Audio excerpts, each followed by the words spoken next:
Welcome to episode number 61 of the Sleep Whisperer podcast. I'm your host, Deepa, functional nutritionist, yogini, and author. Today, I'm thrilled to welcome Dr. Smita Patel to the show. Dr. Patel is an integrative neurologist and sleep medicine physician, a physician, leader, and entrepreneur. She graduated from Midwestern University, Chicago College of Osteopathic Medicine in 2001. She went on to complete her neurological training at the Medical College of Wisconsin and sleep medicine training at the University of Chicago. Additionally, she completed a 2-year fellowship in integrative medicine at the University of Arizona under Dr. Andrew Weil. With over 19 years of experience working in hospitals and across the healthcare industry, Dr. Patel is also involved as Vice President of the Illinois State Neurological Society, which aims to advocate on behalf of patients for access to neurological care and promoting continuing education of neurologists and the public of Illinois. Dr. Patel is the Director of Center for Brain Health at Northshore University Health System in Illinois and is now founder of iNeuro Institute. On this episode, we speak about whether we are getting sufficient nutrients in our diet today. What are common tests that you can get to check nutrient deficiencies that impact your brain health? How can nutrients actually help or impact sleep? How's omega-3 linked to sleep? And oftentimes we see people researching sleep supplements. How might these be different and incomplete in comparison to how you must approach brain health and nutrient sufficiency for overall brain health? In case you missed the guided Marma meditation with Reema Shah on episode 60, take a listen. Marmas are deep, subtle points where prana is stored, and Reema describes the Marma meditation as a beautiful way to connect to the mystical harmony of your being. I know you love the meditation since I see them being downloaded every night. We have a new one every Friday. All you have to do is each night just lie down, play one, and just allow yourself to enter a land of dreams. Welcome to the Sleep Whisperer podcast. I'm your host, Deepa. Join me and my many expert guests and medical professionals from the cutting-edge science of functional medicine of the West and ancient wisdom of the East. Learn all about how to discover your root causes of poor sleep and understand the proper tools and techniques to end your confusion and begin getting a good night's sleep. It's time to regain hope and begin your sleep journey with the Sleep Whisperer podcast. Dr. Smita Patel, welcome to the Sleep Whisperer podcast, and you're an integrative neurologist and you specialized in sleep medicine, and neurology is something which is always very fascinating to me, especially since I'm so far away from it.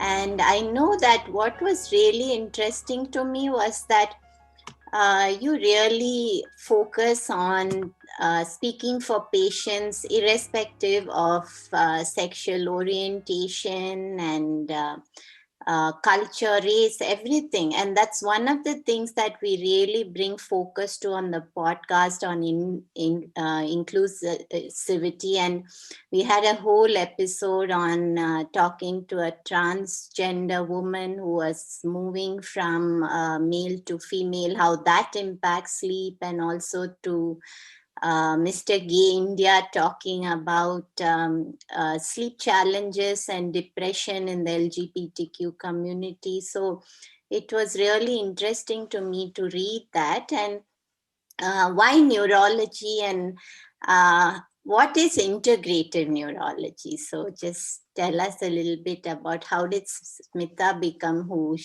Dr. Smita Patel?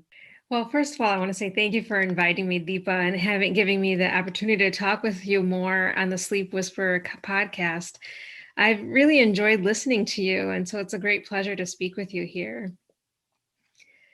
I guess I should say that how did I become a neurologist? Well, that was many years ago to make that decision, I guess. But I knew I wanted to go into, I wanted to be a doctor, and I wanted to go to medical school. And so I, was given the opportunity to be accepted. And then the hard part came, right? Where like, okay, well, which kind of doctor do I want to be? And it was through rotations on, when we're in clinical practice, going through the different rotations. So I had neurology, and I, saw very sad cases, I suppose, but interesting cases. And it was just such an impact on me that said, boy, you miss out a piece of your brain, and you will be left with, some problems. So I specifically saw Gerstmann syndrome, where a stroke knocks out a part of your brain, and then you can't read and write, and you can't recognize fingers. And so with all of that, that was kind of, so when I look at a person, that didn't look like a person who had stroke, because they didn't have weakness on the one side, things like that. But yet, such an impact and of what it can do to your functioning. And so after that, beyond that, I realized that, a lot of my patients, when they sleep, they improved, they worked, they also had prevention, strategies when they slept better. And I always wanted to get in that area of being a doctor. I wanted to try to help you not have a problem, and I wanted to help you improve the problem you have. And so that's where my path led me to pursuing a sleep medicine fellowship.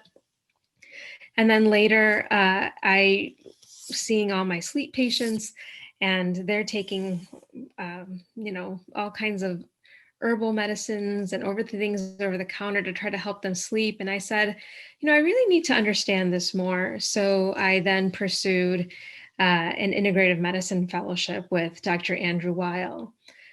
And, again, I think this all goes back to my upbringing and being raised in an Indian family. My mom, when we got sick, would make us ginger tea. And, it wasn't like, here's your NyQuil or something like that. It was, drink this, and she would put turmeric in it. And so again, it brought up my youth and what I was used to try to find some remedies that are more natural to try to help with the overall health and well-being. And since you've been practicing neurology, is there some area of focus that you have, working with women perhaps more, or is it that, is there a specialty within neurology? Yeah, so I feel like I have blended it very nicely now. So I am a neurologist and a sleep medicine specialist with an integrative medicine background, and so what I have in my clinic is not a specific gender, but anybody who is worried about their brain health, and specifically to prevent neurodegenerative diseases, something like Alzheimer's, dementia. They would see me in my clinic, and we review risk factors and try to work on improving those risk factors in the hopes of prevention or delay of a possible neurological condition. So this is where I might use some more of the integrative medicine approaches, or functional medicine, actually, where I might, evaluate them and try to really undergo and find the root cause of a problem. Perfect. And in fact, I was going to ask you, so why would somebody worry about their brain health? What is bringing them to you? So is it specific symptoms that they're experiencing? Is it an age? So are they coming to you even if they are younger?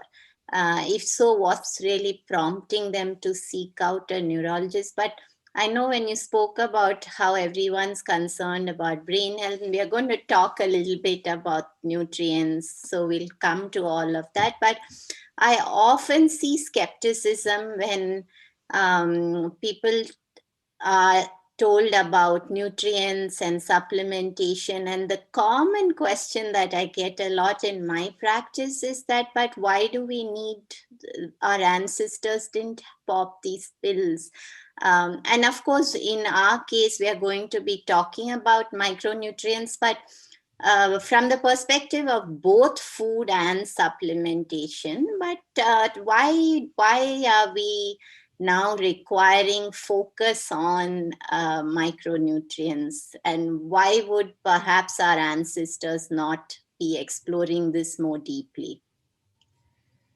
That's a great question. And I don't know that I have all the understanding. I know I read that our soil is different, our lives are different, we have more stress in our lives.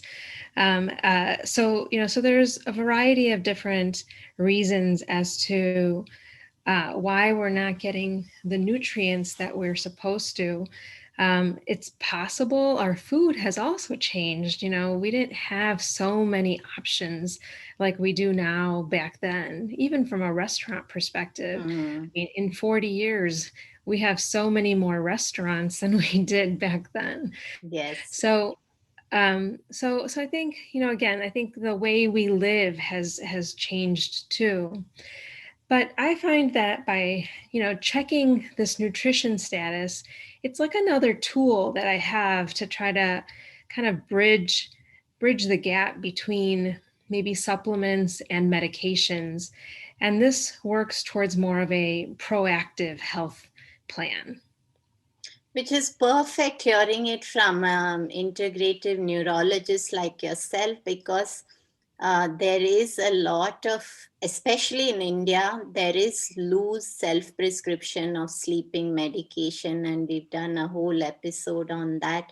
And I can truly say that people don't quite understand that there are severe detrimental factors to long term usage of those, and we don't even look at micronutrient status before doing those things. And that's common even in people struggling with depression and anxiety, where mainstream neurology, maybe it's different in US, but in India you do see that people are diagnosed with depression, various forms of mental health challenges, without even looking at micronutrient status, whether someone is sufficient in these very critical nutrients.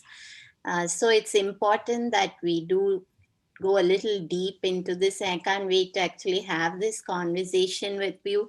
But I know that you test patients for specific micronutrient deficiencies, especially related to brain health. So talk to us a little bit about how do you do that, and are there specific tests that you look at, and what are the factors that influence how you might choose what each person needs in terms of testing? In my patient population of when I see patients, they may come to me young and they might have sleep issues.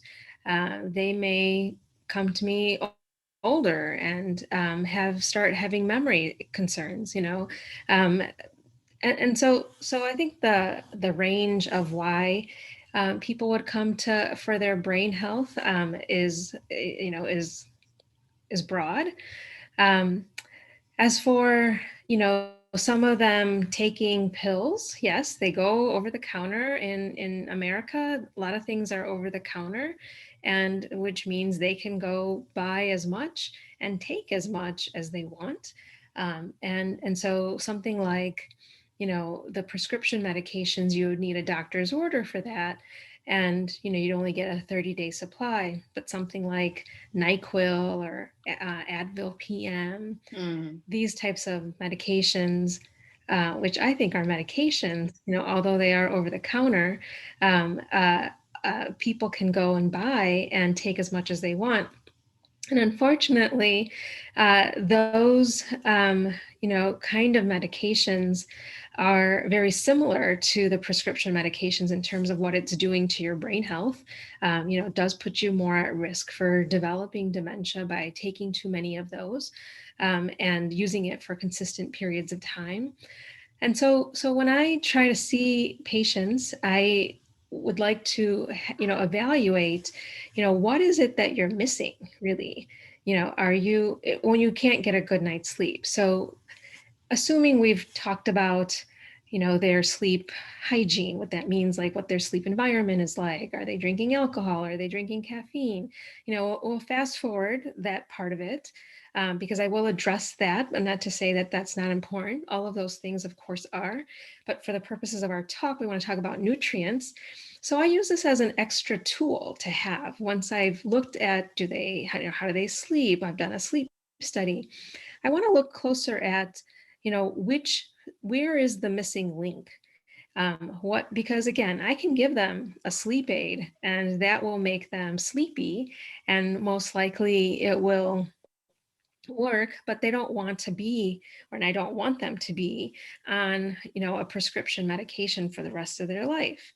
So when they go to the store, they might find melatonin, or they might try something else over the counter that they think is safe, and then perhaps get frustrated because it's not helping. So again, now we want to look a little deeper, and so I might start with magnesium.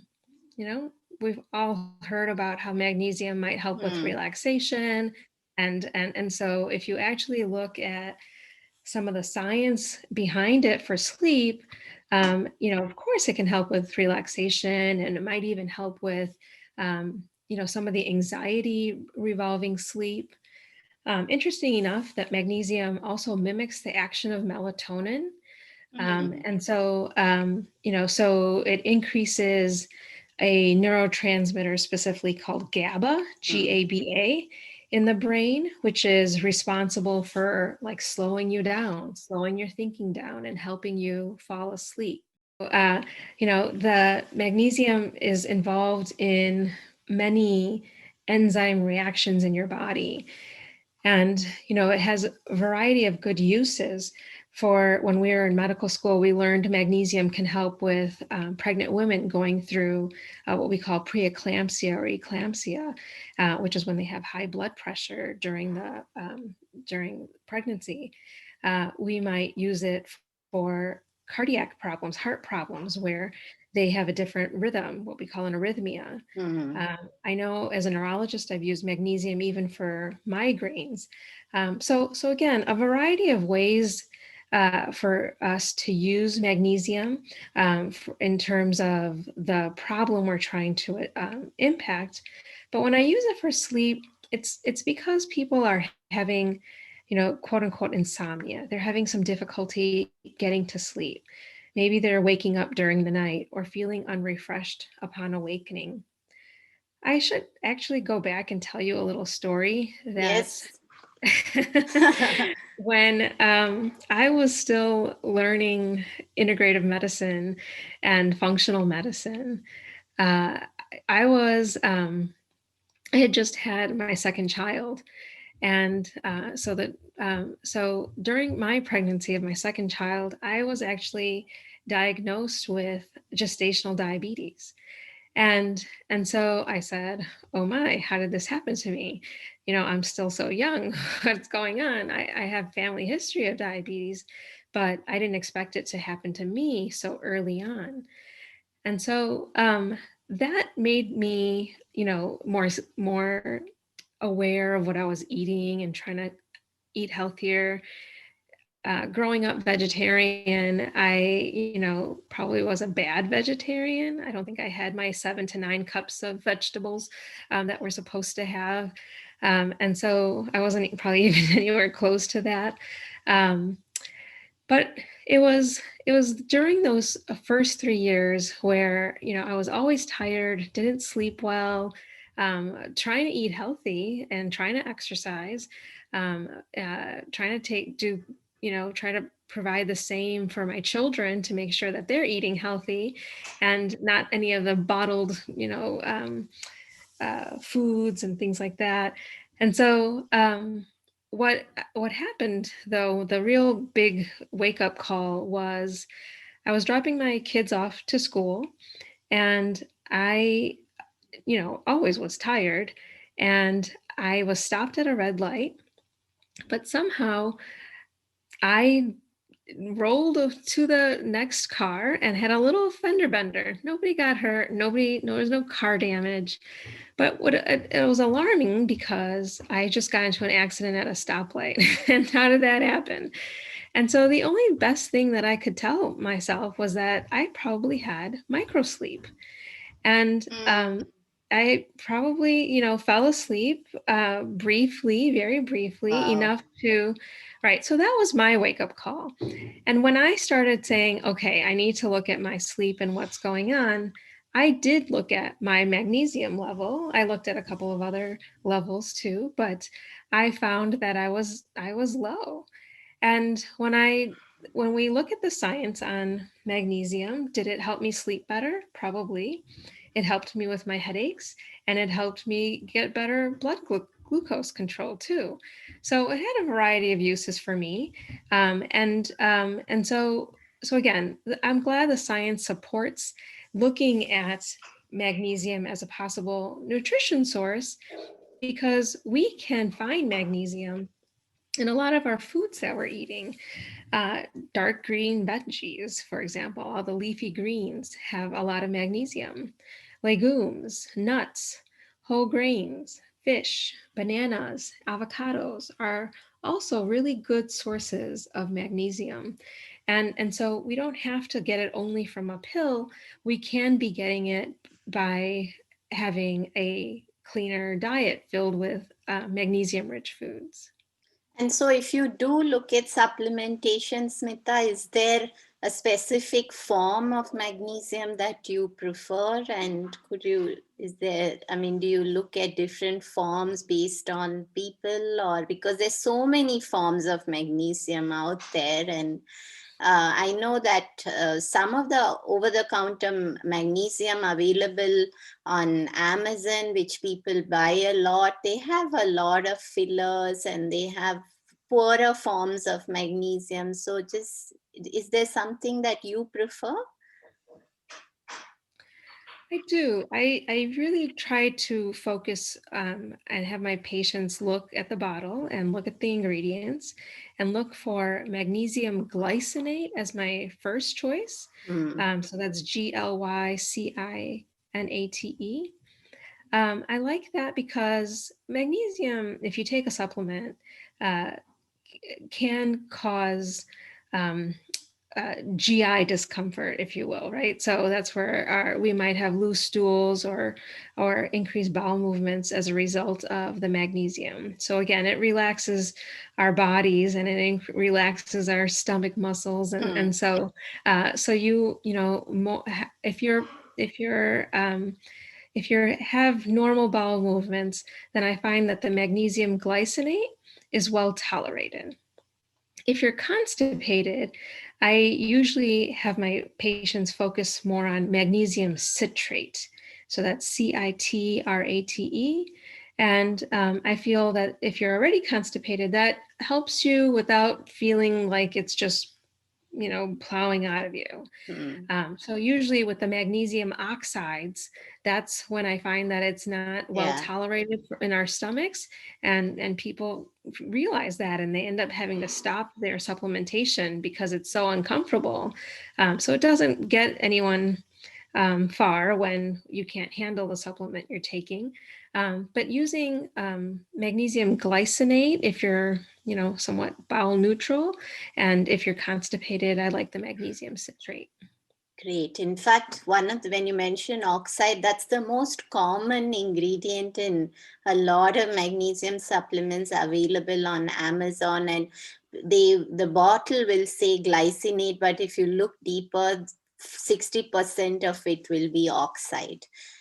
So it's good that you actually told us about that. So I know you have lots of other nutrients that you do look at. So let's get to those as well. Right. So another big one that I like is vitamin D.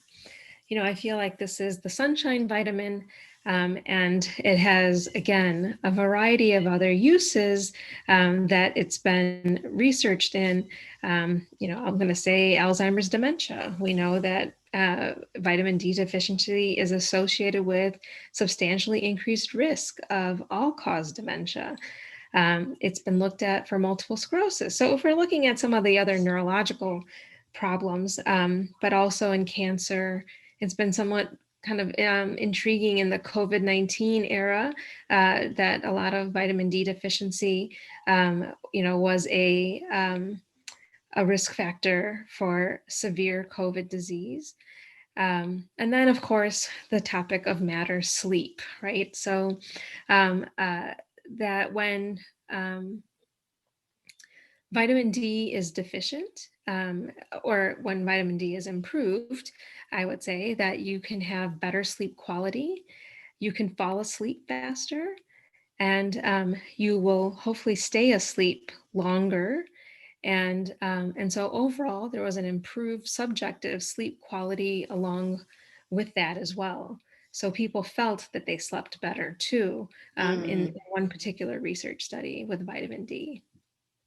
And I know this is one area where a lot of people here, they don't test, and then they go by, hey, my knee is paining, I need vitamin D, and they just pop those pouches, which is quite an alarming trend as well. I think that's one thing that you need to test. What are your thoughts on that? I think it's hard to know. We say, go out in the sun and you should get enough vitamin D that way. And it depends on, I guess, where you live. So in Chicago, I don't think most of the year that you're going to get enough sunshine. Well, first of all, it's too cold to go expose yourself to the sun right now, and then so that's half of our year between, like, I'm going to say October to April. That is pretty cold. That we're not going to be exposing ourselves all that much. But in other regions, you might be able to get enough from the sun. I don't know. I want to say majority of the people I test in the area that I live, are definitely low without supplementation. We also say to put sunscreen on because the sun, when you get burned, you are more at risk for cancer that way. And so if you put sunscreen on, then you're not really absorbing vitamin D because you've got that protection. So it can't get into your skin cells. So then this is where supplementation basically comes along. And you can get vitamin D in fish. You can also get it in fortified foods like dairy and some juices. Or, again, if we're not drinking a quart of milk that I think you need to get the amount of vitamin D intake, then sometimes I think it's just easier to supplement the vitamin D. Yeah, and especially given that this in the functional world, dairy is such a no for almost everybody as a first step to healing all health. Then, I mean, you're just removing that option by itself. I personally, Smita, I go every hour and my husband and I walk onto our roof and we sit in the sun for 5 minutes and we have come, let's go for our sun break. And we do this almost on the hour, but of course we are lucky to be living out here where we can do those things. And you spoke about fish, but again, there's quite a large population which is plant-based, and that option is out. So therefore, I think at the end, you probably need to be testing and supplementing at least wherever necessary. And you mentioned Chicago, but I think even all over the world in the winter, it can change. It levels can drop, and so that's a key one to look at. And I know you have something to share about omega threes and maybe something more. So can we just go into that again? That's a tricky area because of plant based or omnivore diets, and then what do we do about that? I agree wholeheartedly. So again, fish is not really part of my diet, but I mean, I wish it could be. But and this is another reason why I think supplementing makes it easier for me, but it may not be the right solution for everybody. So omega 3s, another big nutrient that I think we could benefit from. There have been studies where looking at omega 3s, specifically EPA and DHA, and its impact on sleep. And in general, again, having that supplementation did improve sleep. And it also improved resting heart rate variability. Mm. So low heart rate variability is associated with poor health outcomes. And so supplementing with fish also improved that resting heart rate variability. So, where do we get our omega 3s from? Omega 3s can also be not just from fish, but we might get it in a more vegetarian or plant-based diet from hemp, flax seeds, as well as chia seeds. So those are other ways of trying to get increased omega-3 intake if you are against or unable to eat fish and don't want to supplement. Any thoughts on algal sources? Yeah, so I have a hard time finding exactly which one I want patients to go get. So I've kind of narrowed it down to those, but I think those are another great area to try. Do you have any recommendations there? No, not at all. Because I found such countering views. There were some doctors in functional medicine who spoke about algal sources being very high in iodine, and therefore it can impact some people in terms of thyroid health. And then, of course, the plant-based community, spirulina, chlorella, they're also such a big part of the green smoothie trend. And so really I'm caught in the middle. I just don't know. Yeah, so I feel like if we kind of just stick to the mainstream ways of getting the omega 3s, again, we want to look at nice, clean sources so that it doesn't have the mercury and all the other toxins. So I think, sticking to something more along those lines would probably be best. And absolutely. And when you spoke about mercury, Smita, that there has been research also that when we are concerned about fish, the same thing applies to algae as well. So it's not that it's different. So if you are concerned about getting a mercury overload, if you're eating fish not from the right sources, that very same thing could happen to you if you overdid the algae as well. So Absolutely. yeah, so I mean, I don't think we have access to testing omega-3 here. I haven't found it yet. So maybe it's different wherever our listeners are based. And anything more with micronutrients? So one other one that I like a lot is also vitamin A. So I find this one to be a little more conceptual, right? Because vitamin A we think of as a eye vitamin, if you will, right? So we think of vitamin A when we get sunshine into our eyes, and then the vitamin here helps us translate that signal, that it's daytime.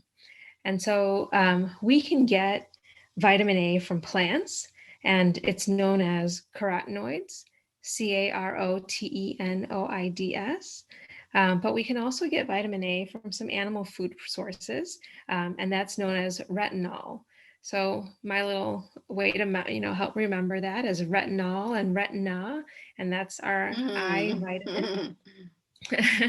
And so if we remember that when we go out in the sunlight, I'm glad you're getting your sun time, because this is perfect, right? In terms of what's happening is you go out and get your morning light, which is a lot of blue light, if you will, right?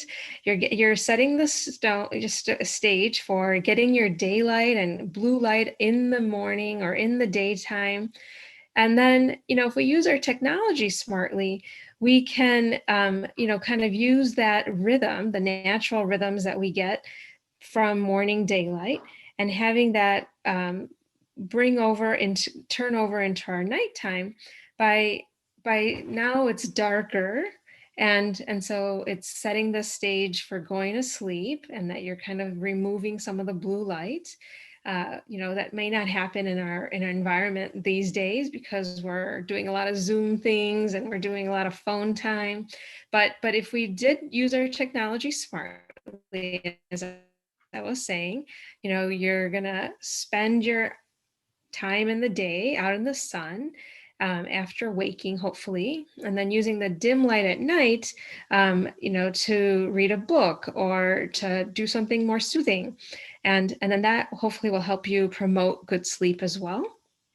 And then using the environmental temperature, right? When you go out in the sun during the day, you are a little more warmed up. And now when you're going to bed at night, you're bringing that temperature down, and you're kind of getting ready for sleep in that way. So that's why I like vitamin A too, is because it really helps reinforce that eye circadian rhythm and that process there. So is there with vitamin A as well, So that a do you good do place, a good way to testing? get a lot of your vitamin A. Testing. Do you also test for We can do levels? testing. We can do testing here. Ah, We can test for it here. I don't know that it's a way to test everywhere, I think but it I am able is. to test for that here. Yeah, I think it is available everywhere. So is Okay. that something that you first test before you decide if someone should take vitamin A? So right. A lot of times people are getting some vitamin A in their multivitamin. I would, want people to make sure they're getting beta carotene as opposed to synthetic vitamin A. And, if you'd rather eat it, then, all our orange foods, sweet potatoes, carrots, cantaloupe, are good sources. If you are, and if you do eat liver, it's another great source of vitamin A. And then spinach, dairy also can have some vitamin A too. So I like the orange foods that way. And so again, if I can just rewind and say that, I use these more as a tool, so that when I'm evaluating a patient and they're kind of stuck, like, what am I supposed to take now? As opposed to supplement shopping and saying, okay, let's try this, because it can get awfully frustrating if we're going down a path that didn't need to be fixed. Yeah. So here, if we actually have a deficiency, then using that and supplementing it accordingly with food or with supplements, and trying to work on that aspect of it, can also help improve sleep. And I must ask you this, Smita, before we move on from micronutrients specifically, is that Have you found with your practice over so many years that there is a large trend of omega-3 deficiency? It does seem that there is quite a bit of omega-3 deficiency, I have to say, and I'm only saying it off the patient population that I've tested it on. I wouldn't otherwise know. And I had my own omega-3 tested, of course, and I was low too. And so I think omega-3s, can significantly help not just with sleep, but we have also research that it can help with the depression and anxiety too. Right. And so, I think we have to realize the importance of that good, healthy fat and what it's doing to our cells and how it's impacting our brain, especially. So. Right. And I know you do bring in other modalities as well to your approach from yoga and meditation. And I'm sure those can be very supportive to brain health and sleep as well. Of course. So, I also have my patients maybe doing some journaling, especially if they have a racing mind and they're just constantly kind of going. It's a nice way to kind of just write down some things that happened in the day, and then it's there on paper. Another way to do it is like a gratitude journal. Just write down a few things that you've been happy about for the day. And that seems to also kind of like offset some things and it keeps you on a positive note before bedtime. One of the things that I see a lot is people researching sleep supplements, and there are so many of them. And sometimes it can be hard because very recently I've had a few clients who had researched some sleep supplements a few years ago and put themselves on it, and it was now actually causing them more problems than being supportive. So, talk to us a little bit about how some of these sleep supplements might be incomplete in terms of nutrient sufficiency, and how might they compare with your approach of actually looking at micronutrient status and addressing those specifically.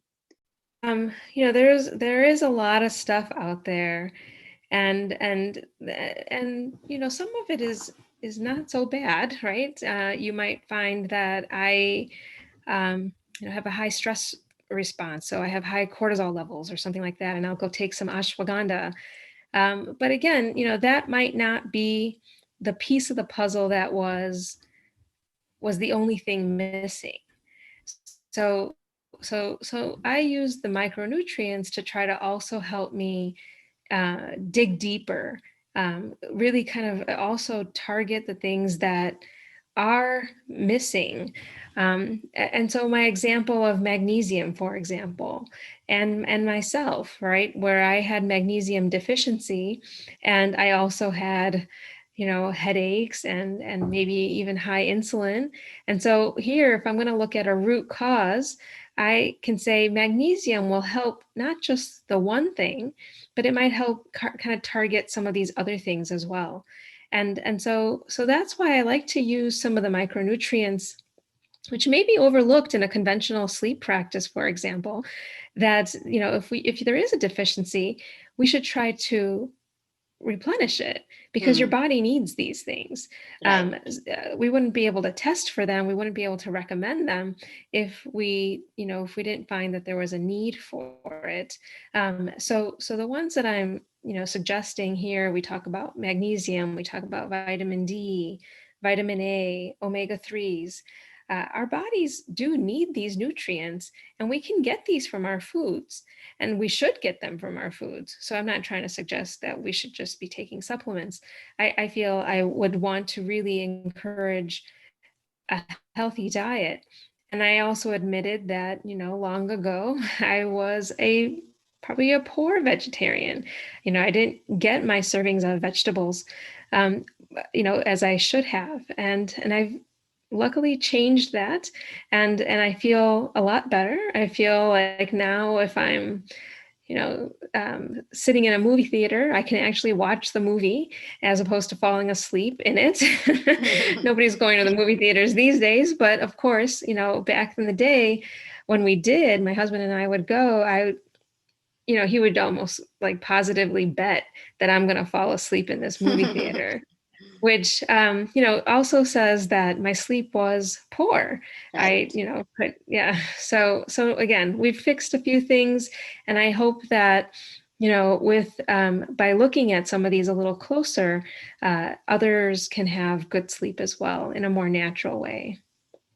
Perfect. So, Smita, before I know we are almost at the end of our time together, but I want to get your quick thoughts on if you were to advise someone without actually seeing them on all the different things that they should be doing to protect their brain and make sure that their brain is healthy, what would be your framework or guidelines for that?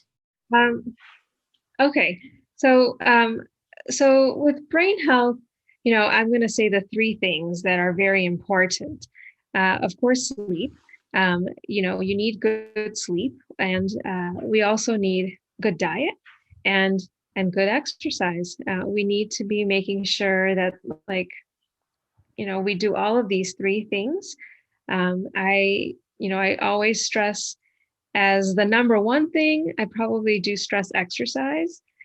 But number two is sleep and diet are very are very close second. So we should be doing all of those three things for brain health as my pillars for a nice, healthy life and brain.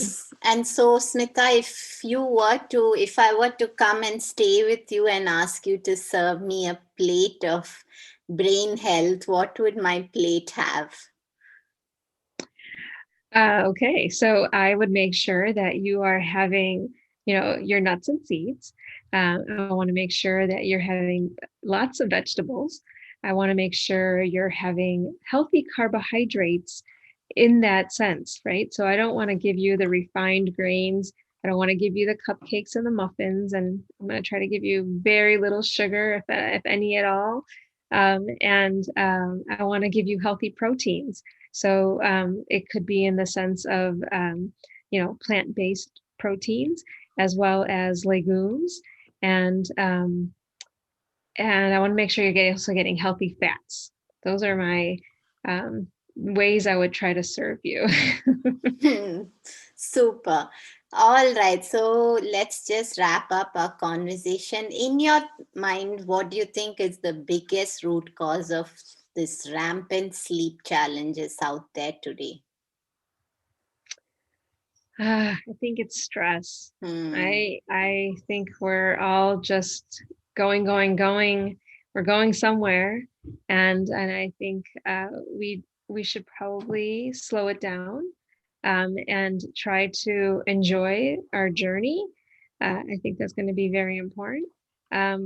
We only have so much time on this planet, and so I always like to try to reframe that I want you to do good things, but I also want you to take the time to take a breath and enjoy the journey. Absolutely. And Smita, our podcast mantra, if sleep is the new medicine, then how would you complete it for us? I would say that if sleep is the new medicine, then I recommend having a balanced diet to get optimal nutrients and making sure you get healthy, good cardiovascular exercise as well. Thank you, Smita. It was a great conversation. Where can people find you if they want to know more about you? Are there some specific offerings that you have in terms of brain health and sleep?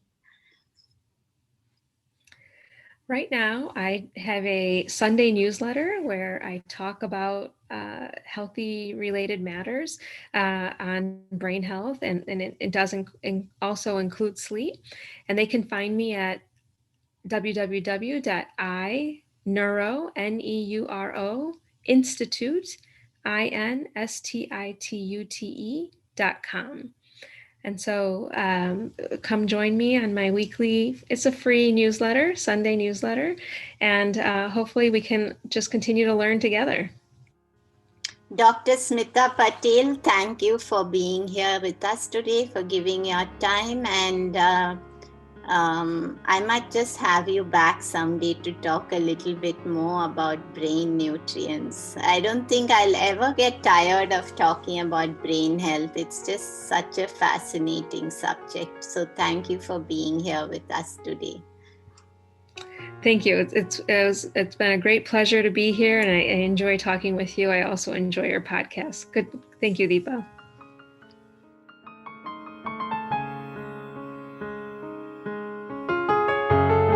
Hey everyone, I hope you enjoyed the show. Just a reminder that this podcast is for information purposes only. This is not a substitute for professional care by a doctor or otherwise qualified health professional. This information is provided on the understanding that it does not constitute medical or other professional advice or services. If you are looking for personal help on your health journey, do seek out a medical practitioner. Please do make your own healthcare decisions based upon your research and in partnership with your doctor or otherwise qualified healthcare professional. It is in no way intended as medical advice, as a substitute for medical counseling, or as treatment or cure for any particular health condition. Be sure to always work directly with a qualified health practitioner before making any changes to your diet or lifestyle that may feel out of your realm of comfort or understanding. If you are looking for an allied functional medicine practitioner, do seek out more information on www.phytothrive.com or www.sleepwhisperer.pro. It is important that you have someone who is qualified and understands your health personally in order to provide adequate care, especially when it comes to chronic health conditions.